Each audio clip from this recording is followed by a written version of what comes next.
How many product series can you say have become true brands on their own? Here's an example. MacBook. Yes, it's an Apple laptop, but its name resonates beyond the manufacturer's brand. Another such name is ThinkPad, an old and noble one that dates back to the time when ThinkPad was IBM and not Lenovo. 32 years ago, IBM launched a portable computer, and the first ThinkPad models were ThinkPad 300, 700 and 700C. This first series quickly became sales hits. Even the name gave ThinkPad an air of superiority over competition.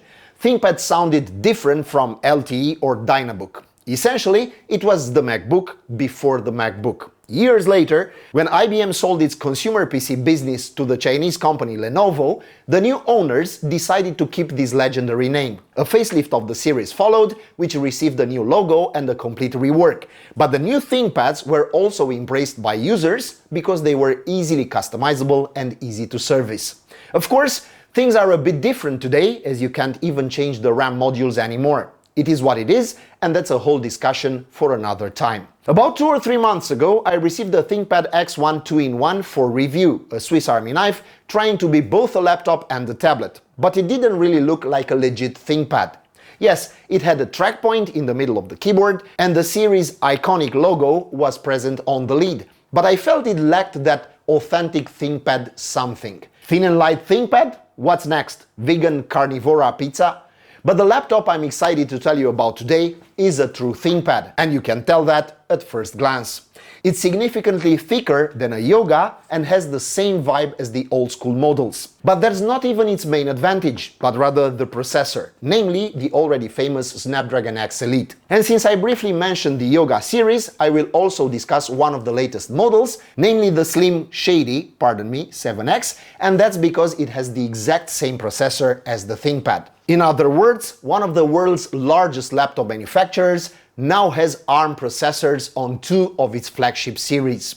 What does this mean? Well, it could mean, for example, goodbye x86. Yes, we have both ThinkPad and Yoga on ARM. We'll get to their specs, but first, let's start with what's on the outside. The ThinkPad T14s comes in the typical matte black of the series, but even though many prefer the colors and design of the Yoga, as a die-hard ThinkPad fan, I couldn't choose anything other than the classic design I fell in love with long ago. What I appreciated about the Yoga, however, was that it's easier to open the lid with one hand compared to the ThinkPad, where you need your other hand to pin it to the desk. Each model comes with its own pros and cons, and the ThinkPad has plenty of advantages, like the trackpad. It has buttons positioned at the top, making them much easier to use when handling the so-called nipple track point. Maybe it's the red inserts beneath the buttons, or maybe it's just nostalgia, but they work great and add a bit of flair. Their presence makes the trackpad smaller, which some won't like, but when you're using both the track point and the upper click buttons, you don't need a trackpad as big as China, pun intended. The keyboard, just like in the past, feels and sounds superb, and I dare say I haven't seen a laptop with such a good keyboard in a long time. You don't need much time to get used to it, and when you switch to the Yoga, you immediately feel the downgrade, and neither the sound nor the key travel is as good as on the ThinkPad. On the opposite end are the displays, with the ThinkPads being clearly inferior. An IPS with Full HD resolution, a poorer refresh rate of 60 Hz, and a diagonal of 14 inches. On the other hand, the Yoga comes with an OLED panel with a resolution of 2944 by 1840 pixels and a refresh rate of 90 Hz.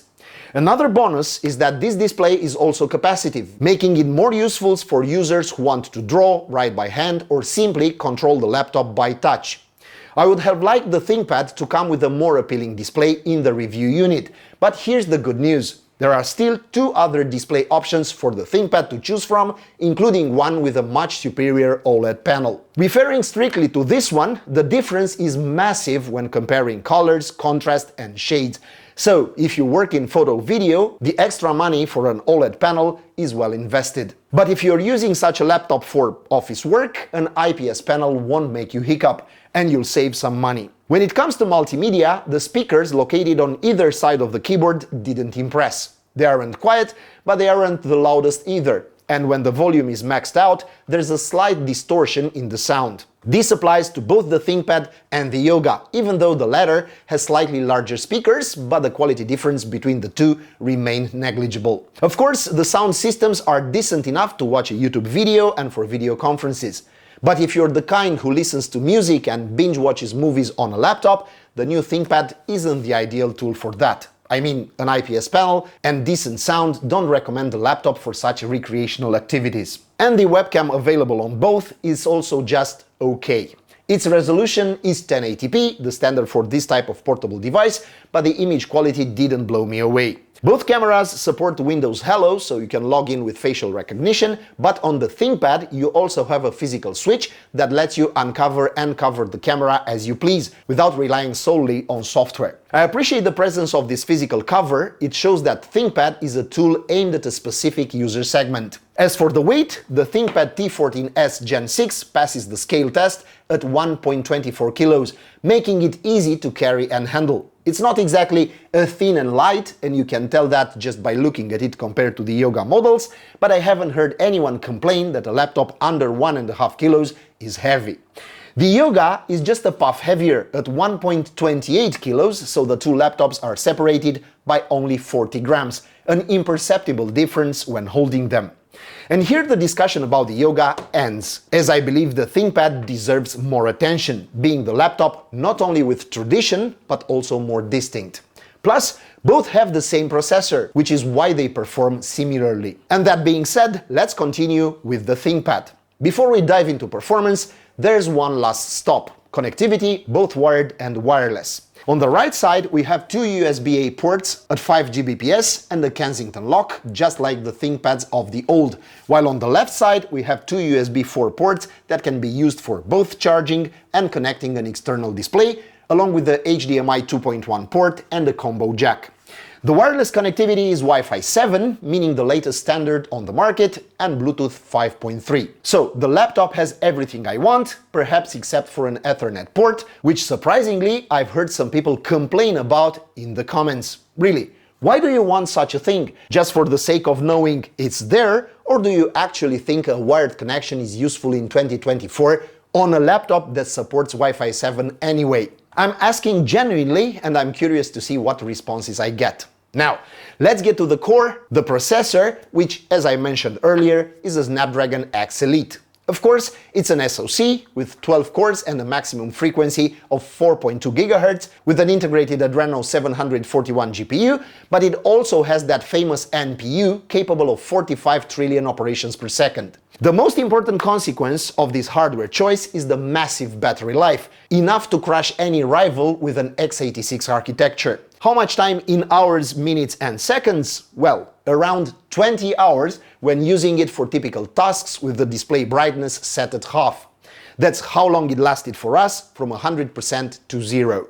The downside is that many applications still aren't optimized for this ARM architecture on Windows, so they either can't be used at all or run emulated, which affects performance. However, compared to the last time I tested a laptop with a Snapdragon, I noticed some progress has been made, and a few new applications have been added to the compatibility list. The RAM is also not lacking, with 32 gigs of LPDDR5X memory at 8448 MHz. You won't need more, at least for the next few years. However, if for some reasons you want more, there are versions with up to 64 gigs of RAM. Storage is provided by a 1TB NVMe SSD, which you can replace if necessary. In terms of other replaceable components, we also have the battery, which is 58 Wh, and the laptop comes with a 65 Watt charger that's small but powerful. Specifically, the laptop charges from 0 to 80% in about an hour.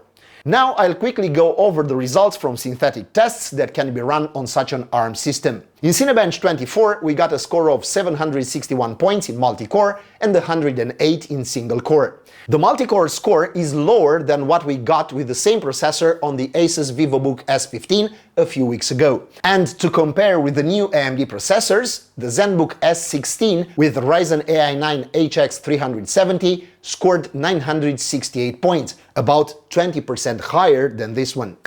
In Cinebench R23, we scored 8,815 points in multi-core and 1,116 in single-core. But this benchmark doesn't recognize Snapdragon processors, labeling them as generic virtual CPUs. However, the difference compared to the VivoBook remains constant. The VivoBook scored 10,206 points, while the ZenBook S16 with the AMD processor scored 17,805 points, much higher than the Snapdragon processors. But again, we're talking about an x86 architecture fully compatible with Cinebench R23, whereas these run emulated, so I wouldn't say it's relevant. In contrast, in Geekbench 6, we scored 14,600 points in multi-core and 2,457 in single-core, almost identical to the VivoBook. The situation remains similar in 7-zip and V-Ray tests. In 3D Mark tests, the ThinkPad performed quite well in TimeSpy, scoring 1,915 points,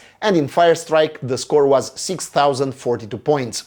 Another thing to appreciate is that this time I managed to run the UL Procyon test even on a laptop with ARM architecture, where the system with Snapdragon X Elite scored no less than 1,700 points. There's not much to compare with this score, as it's the first ARM laptop I've been able to fully test, but I'm sure many more will come soon. Unfortunately, I don't have data on power consumption and temperatures because I couldn't find any monitoring software I fully trust and that's entirely compatible with the ARM architecture, so we'll have to wait a bit longer. And I won't talk about games either, for good reason. First of all, ThinkPads were never for gaming, and now even less so with ARM architecture. Any game written for x86 runs emulated. But I tried CS2 just for the fun of it, and the results were predictably poor. At 1080p resolution and with low graphics settings, the game averaged 90 frames per second while I was moving around the map, but as soon as the bullets started flying, the frame rate dropped to a pitiful 15 FPS. There are many laptops I could recommend for those inclined to gaming, but this is not one of them. Even games that run on weaker devices like CS2 won't work well here due to the limitations of the ARM architecture. And finally, the price. This is an important variable if you're looking for a new laptop. The ThinkPad will start at around $1,750 on Lenovo's official website in this exact configuration, and the Yoga at around $1,200. They're not the cheapest, but also not the most expensive, and unlike other ARM models I've encountered in the past, these know exactly who their target audience is. The ThinkPad is the ideal work laptop for everything office-related. Accountants, lawyers, statisticians who need a solid portable device with good battery life, enough power under the hood, and an efficient design. And I dare to say that thanks to the ARM processor on board, it's a true MacBook replacement. The Yoga is also attractive, but for the business sector, and I think it's ideal for someone who travels a lot. The ARM processor found in both the ThinkPad T14s and the Yoga Slim 7X represents both a strength and an Achilles heel. You gain a lot in efficiency and battery life, but lose out, for now at least, in compatibility. If you want to use these laptops for everyday tasks and applications like Microsoft Office, web browsing, multimedia consumption, etc., go ahead. But if you need specialized applications and also want to play some games, bet on the x86 architecture, at least for the near future. I'm extremely curious to see how these two series will evolve in the future, when new iterations of these processors are released, and when all software will be natively compatible with ARM architecture. And now let's hear your thoughts in the comments section. What do you think the future holds for ARM processors on Windows? And of course, how did you like the two laptops presented today? Let's wrap up here. Please subscribe to our channel. Thank you and good luck to you all.